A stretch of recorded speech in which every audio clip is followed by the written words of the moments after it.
Okay, I'm going to redo this part because apparently I'm a big time dork. Okay, so I have a part 2 that I'll send you after I redo this part. So basically, I'm just going to make a bezel for you, and then I'll solder it, and then just show you how I finish and how I attach to a plate and things that I do that a lot of people or books can't even tell you. So I'm going to start off with get some silver bezel wire or fine silver bezel wire.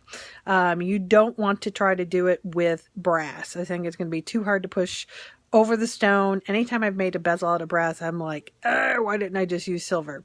Plus your solder seams are there. It's just better to have that solid silver against the brass, and it will be a better finished look in the end.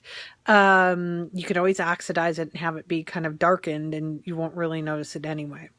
So, first things first, here's the stone. Look at the pretty stone.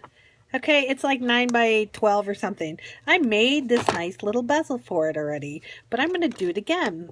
So this here is 24 gauge sterling. It's definitely thicker than most bezel wire, but it is something that I prefer because it gives me a thicker looking bezel in general. It's just something I tend to use, but I also tend to set in a little bit different manner than most just metalsmiths do versus fine jewelers. So I tend to set more in a fine jeweler way. Anyway, so this here is fine bezel wire. So this is fine silver bezel wire. This in particular is 28 gauge. Don't buy under 28 gauge because I think it's too thin and it doesn't help. The stones don't stay tight. This just gives you a little nicer finish to it. So one of the ways that you figure out is how tall a bezel should be is looking at the side of the stone. So you are looking at the side of your stone. So you have the slope going up. So the main thing is how quick is this slope? And so you're seeing this slope here going up on your stone. You only need to have the bezel be as tall as where you just have it tight enough, tall enough so that you can tighten it down. You don't need bezel wire that's this tall. I mean, that's insane. That's way too tall for this size of stone. This might work on something that's a really high dome or something like that. I'm trying to get out of the shadows here. You just don't want to have something that's going to fold over. It'll make it impossible to set. You'll have gaps and like kind of almost like a pleating happening. So here you have this big 5 millimeter, 4.5 millimeter wide wire it comes in. You don't really need that much. So I look at the side of the stone. And so on the side of the stone, I'm kind of gauging, all right, how tall do I really need that? You really don't need that tall. This in particular, I'm measuring about 2.5 millimeters. How do I know that? I already measured it for the last video that I actually didn't record. So these here are called Starrett dividers. Starrett's the brand. You can get them from Rio, a lot of the jewelry supply places. These are indispensable. And yes, it is an expensive tool. They're like $60, but it is a indispensable tool. I use this multiple times a day, every day. It's something that I just use quite a bit. And so basically, it gives you, I mean, ask Andrew about dividers. He'll be like, oh yeah, I use them all the time.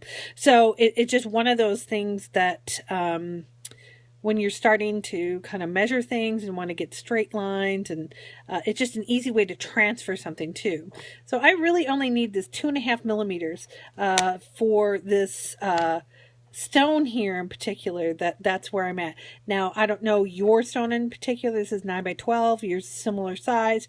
You're probably not going to need much over that. You might even need less because you don't have maybe as tall of a dome. Maybe it's a little flatter across. So you don't quite need as much because you don't really want to go where it's starting to flatten out as high as where it's starting to flatten out. At any rate, so what you do with this little divider thing here is, you know, you've got this big wide metal. I have the size sorry, of width that you need is already adjusted here on my opening of my dividers. So I take this wire, I flatten it down, and then I run the edge, and I have it pressed up against the edge, and I am pushing down just a slight amount of pressure to leave a scribe line going all the way down. And there you go. And so now what I have is this nice, you see that line? It's kind of hard to see, but that line is what I'm going to cut down. And so when you're cutting this, a lot of people will do this with saw blade. That's just insane because you're going to clean up on it. These are called French shears. I use these pretty much every day as well, especially cutting thinner sheet and wire. I'm sure have some kind of shears you use when you're cutting your sheet out and such, especially the thinner sheets that you use. So I'm just going to go down and I'm going to cut this all the way down. And I'm cutting more than I need, but this is also giving me more wire than I need, but it's okay because I can probably use this width for a lot of things. I rarely use something that's 4 millimeters tall unless it's a really tall stone, or I'm setting a taller stone or a faceted stone where I'm actually trying to set the belly of the thing. So here in particular, here you've suddenly ended up with this, especially in the sterling, because that's what I cut, even though the fine silver is what we used in the first video that the reported jewelry school here out in Tennessee. So I'm going to straighten this. I can do that a variety of ways. I can take this and kind of just roll it out and kind of just shape it back down with the bezel, the burnisher.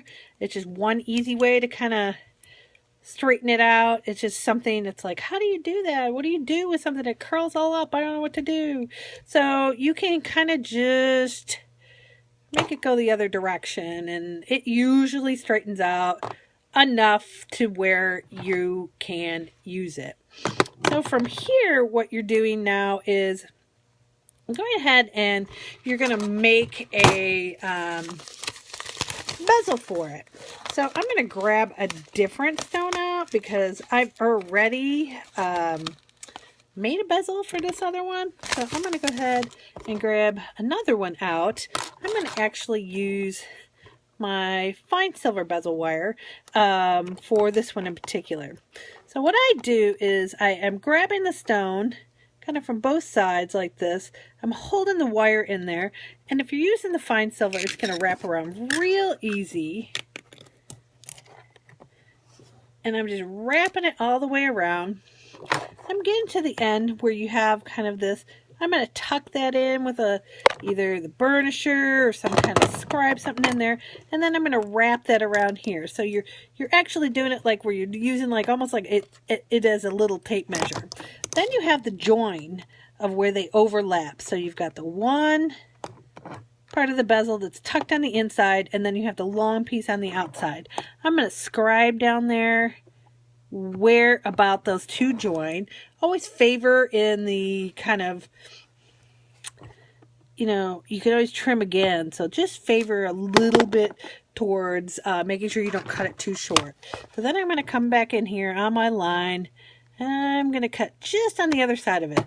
Now I know it's a little bit long, but at least I know I can come in here, and then I'm going to be able to go in here and I'm going to adjust it again. So now I'm going to go in and I'm going to see my inside piece, and I bring it to the outside this time. This one was on the inside and I hit the long piece before. Now we're going to do the reverse. Okay, and then I'm going to scribe it again, and it's usually a nice little straight line there. Then I'm going to trim that to where I think it actually is going to fit really well. When I come around, I see that the two ends fit together really well. There seemed to be a nice tight fit going around. There's no big gaps or anything like that in the piece. So in the bezel. So you just want to make sure you have a nice tight fit. So I'm kind of holding it on there. Just make sure I have a nice tight fit. The ends meet up pretty evenly. If you notice that maybe they're off a little bit, you might want to trim those up. You can always stretch the bezel a little bit, especially if you're making fine silver. So now I take this and then I meet these up. So the first thing I want to do is make sure that these meet up. I can misshape this bezel at this point in particular. You want to do this where you're kind of like trying to make two ends meet like you would making a ring or making a jump ring meet together. So I get it where those ends meet nice and flush. Depending on what you cut that line with, you may have to clean that up by sanding it or doing something like that. So what you're doing now is just making sure those two meet up flush. And so when you look at that, those meet up real flush. This is, you know, a real high-tech video here.